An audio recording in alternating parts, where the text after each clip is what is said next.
Pengakuan sopir rantis Brimob yang lindas driver ojol Afan, "Kalau saya berhentikan, habis Pak."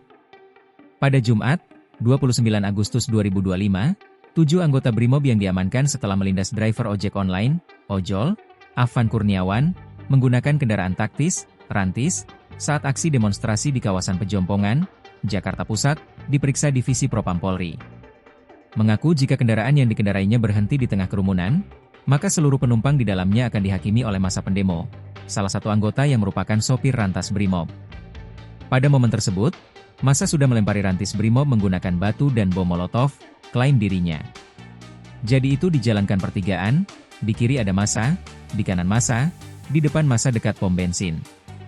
Itu mobil kalau saya berhentikan, habis Pak.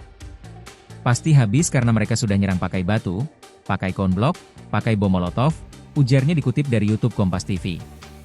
Ia mengaku dalam kondisi tersebut, hanya memikirkan bagaimana menyelamatkan anggota lain yang berada di dalam rantis Brimob tersebut.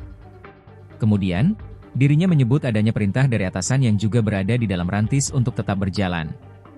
Namun, karena massa yang sudah berkerumun di sekitar lokasi, rantis Brimob pun tidak bisa bergerak. "Saya harus berjuang terus, pokoknya harus selamat ini. 5 menit telat, habis kita Pak.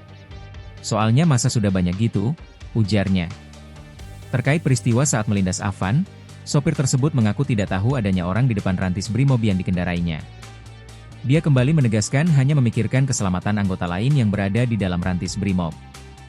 "Saya tidak mengetahui posisi korban karena saya tidak memperhatikan orang kanan-kiri," katanya.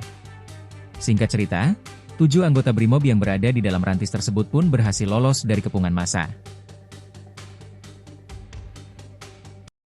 Download Tribun X sekarang, menghadirkan lokal menjadi Indonesia.